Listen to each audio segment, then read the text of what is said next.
Welcome to Dukla, one of the thousands of little shtetls dotting the landscape of historical Galicia.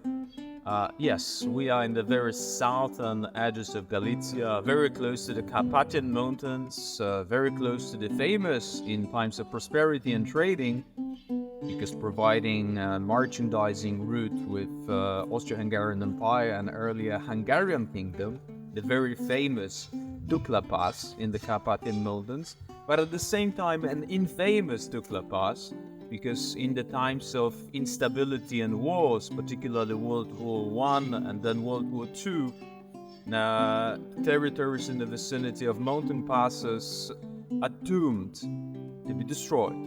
And such is the case of Dukla and at the same time the Dukla Jewish community. So Dukla was the estate developed by the Jordan family from the vicinity of Krakow, Zbytko Jordan. This in the city coat of arms, you have the very characteristic three horns showing its belonging in the feudal times to the Jordan family. In 1800s, again, the geolocation of Dukla is becoming its blessing, because we are in this southern part of Galicia. So Galicia, which at the same time, to make it more complicated, was the most northern part of the Austro-Hungarian Empire, bordering on the largely Vistula River with Russia in 1800s. And this was the region of southern Galicia where from mid-1800s, a new kind of industry to the world as such, started to appear. In mid-1800s, in the nearby city of Gorlice, for the first time ever, natural oil was refined, and this starts an enormous industry, which we know up until now. Oil rigs of all kinds started to appear in this part of Galicia, and this became one of the cradles of the oil industry as we know it today. Dukla and the Dukla Jews were also taking part in that. There was a company established here which was refining oil, actually a couple of companies that were refining oil. Also, Dukla and Dukla Jews were very active in providing supplies for this new industry that was growing in the vicinity. Of course, using the ability to trade, the Dukla Jewish families were very much involved.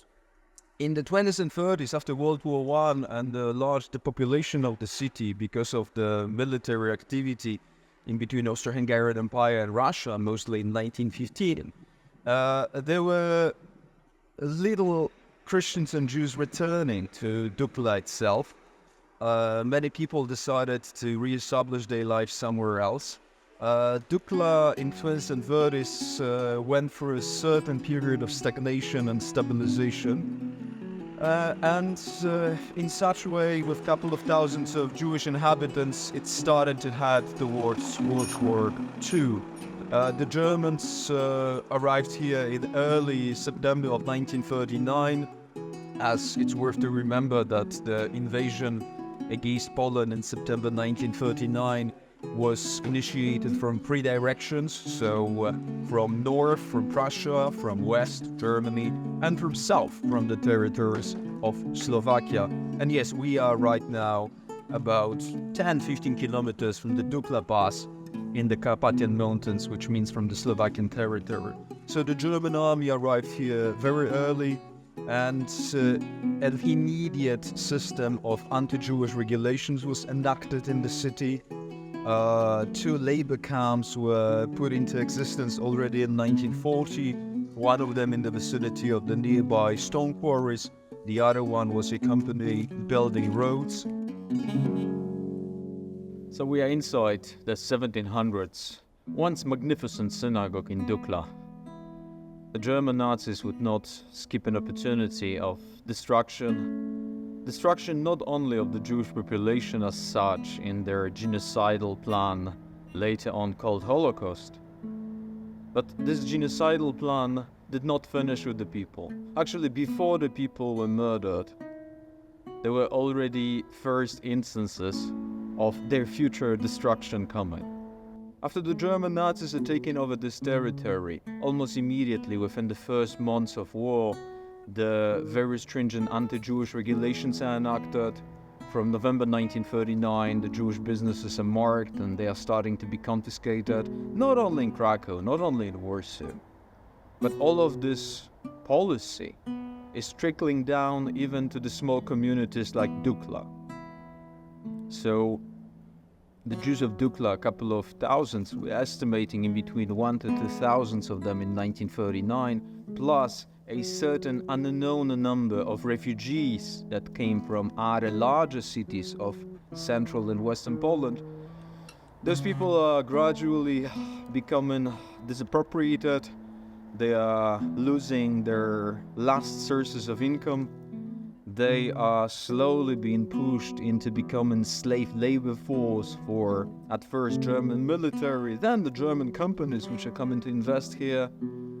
Gradually, on their very eyes, the Jewish heritage sites, for example, this synagogue, is being destroyed. It's actually torched by the Nazis already in 1940. Yes, the German Nazis are spending quite a lot of thinking, planning, and then executing of stages and steps of degradation of the community while this community is still alive.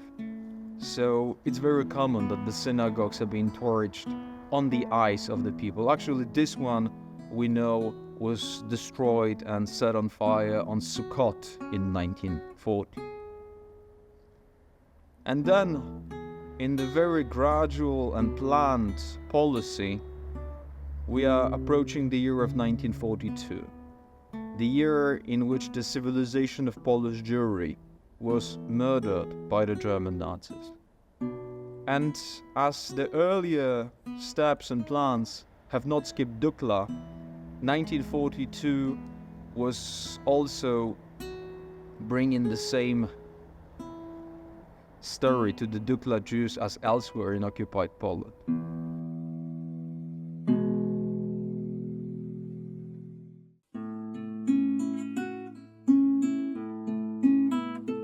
In 1942, exactly on the 13th of August of 1942, repetitively to most of the other parts of occupied Poland, the Jewish population in Dukla, a couple of thousands of them, are going through selection.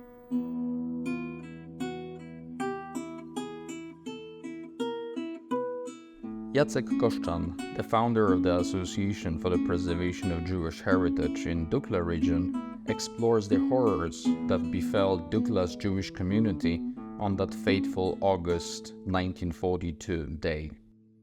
W 1942 roku, 13 sierpnia, dzień wcześniej jeszcze, 12 sierpnia wezwali Bukatowicza tutaj do Gestapo, bo przyjechali wszyscy i kazali przygotować na 6 rano śniadanie dla całej ekipy, bo tu przyjechała żandarmeria, przyjechali Ukraińcy, którzy byli wartownikami.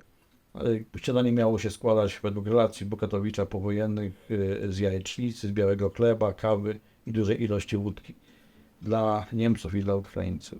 Ogrodzili teren, tutaj gdzie są teraz zakłady drzewne, koło pałacu. Tam zostali zawezwani wszyscy Żydzi na zbiórkę. No i przyjechali tam, skoncentrowali wszystkich. Każdy dał tym, którzy organizowali tą akcję, listę swoją, żeby których ludzi trzeba zostawić. No i po kolei każdy dawał swoją listę. Najbardziej, która mnie osobiście uderzyła lista, to była lista wydana przez Grenzschutz. Grenzschutz potrzebował ilość tam Żydów, młodych chłopaków, najlepiej silnych i zdrowych, do tresury psów. Dla mnie to był taki szok, że po prostu używano ludzi żywych do tresury psów. I los tego człowieka był z góry skazany, bo dobrze wyszkolony owczarek niemiecki potrafił zabić w ciągu kilku sekund. Nie? I ci ludzie właśnie do tego byli potrzebni. Te zakłady pracy, czyli te niemieckie swoje listy, Bukatowicz swoje listy, także podzielono ludzi na 3 grupy. Jedna grupa to była ta, która została na miejscu, została skoncentrowana w tak zwanym później getcie na ulicy Cergowskiej, tam przy synagodze. Zostało to ogrodzone drutem walcza. Tutaj część została przewieziona do stacji Iwonicz, znaczy Iwonicz, to stacja jest teraz inaczej nazywa, do targowisk. From there, about in between 1,000 to 2,000 of people are deported into the death camp of Bolechów. Wykopane były dzień wcześniej doły. Były sygnały od chłopaków, którzy pracują w kamieniołomie, że ktoś tam widział, że kopią doły, że tam może coś się złego zdarzyć. No i summa summarum zapakowano ich w samochody, powiedzieli im Niemcy, żeby się nie bali, żeby nic nie brali ze sobą, bo jadą na Słowację do pracy, bo tu już nie ma pracy, tu jest bieda, tego. No i więc oni tak spokojnie jeszcze odmachali, podobno dziękowali, że jadą do tej roboty, pojechali do Budnej, tam w las i wtedy tam. A i tak pojechali tam, zostali zamordowani. About 550 of the elderly, the children, but also the community leaders and intelligentsia are executed there. So August 13th, 1942 is marking an end of the Jewish community in Dukla. After the war finished, it is estimated that a couple of dozens of survivors returned to the city of Dukla. Most of those that returned were actually survivors saved by the nearby Christian families. But of course, in the new gruesome reality of communist Poland, there was not a chance to reconstruct any kind of communal life anymore. So today in Dukla, what is left is this still magnificent, given the sense of size of a community, ruin of a synagogue, and there are also 2 Jewish cemeteries.